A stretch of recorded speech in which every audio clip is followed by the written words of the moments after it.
Assalamualaikum warahmatullahi wabarakatuh. Teman-teman semua, izinkan saya berbagi pandangan. Saya mengikuti dengan seksama apa yang sedang terjadi di negeri ini. Dan terus terang kondisinya tidak baik-baik saja. Rupiah jatuh ke titik terendah sepanjang sejarah. Harga-harga naik, kesempatan kerja menyempit, daya beli rumah tangga melemah, tabungan tergerus. Dan ini berdampak pada hajat hidup orang banyak. Tantangan di depan juga masih panjang. Geopolitik yang memanas, konflik membayang di Timur Tengah, dan para ilmuwan mengingatkan El Nino terkuat dalam sejarah pengamatan itu sudah ada depan mata. Satu ujian saja berat, saat ini beberapa datang bersamaan, maka beratnya berlipat.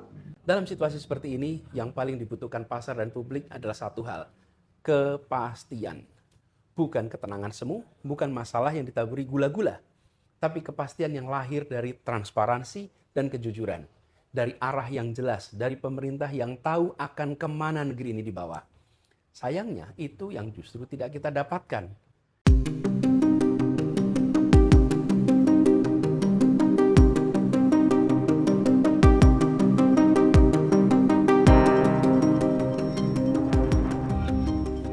Mantan rival Prabowo Subianto di Pilpres 2024, Anies Baswedan menyebut Indonesia sedang tidak baik-baik saja. Hal itu diungkapkan Anies Baswedan saat harga dolar naik tajam hingga Rp17.700 pada Rabu 20 Mei. Anies menjelaskan bahwa pemerintah tidak bisa memberikan data-data ilusi terhadap masyarakat Indonesia. Menurut mantan Gubernur DKI Jakarta itu, satu-satunya yang bisa menyelesaikan masalah ekonomi di Indonesia saat ini adalah kejujuran pemerintah. Pemerintah, kata Anies, harus mau terbuka padanya menjelaskan kondisi ekonomi Indonesia saat ini. Anies paham bahwa situasi global saat ini tengah tidak baik-baik saja, sehingga membuat Indonesia ikut terpuruk dalam jurang krisis. Namun menurutnya bukan berarti tidak ada cara untuk menyelamatkan Indonesia dari ancaman jurang krisis tersebut. Perlu kejujuran dan keseriusan dalam menyelamatkan Indonesia di situasi yang buruk ini. Hal itu menurutnya yang bisa kembali menguatkan kepercayaan investor di Indonesia sehingga ekonomi bisa kembali bergerak. Namun saat ini menurut Anies yang diberikan pemerintah adalah data-data yang sudah dipilah. Bukan hanya itu, kebijakan juga kerap berubah-ubah sehingga membingungkan investor sehingga kabur dari Indonesia.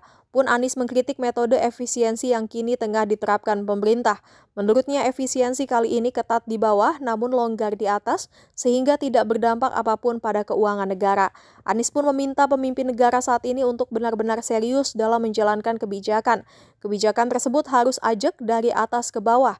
Menurutnya hal itu akan bisa menenangkan pasar dan rakyat. Anies optimis bahwa Indonesia bisa keluar dari jurang krisis apabila hal itu bisa dilakukan pemimpin negara. Anies pun meminta masyarakat untuk bersiap untuk masa-masa berat yang masih ada di depan mengingat situasi global saat ini.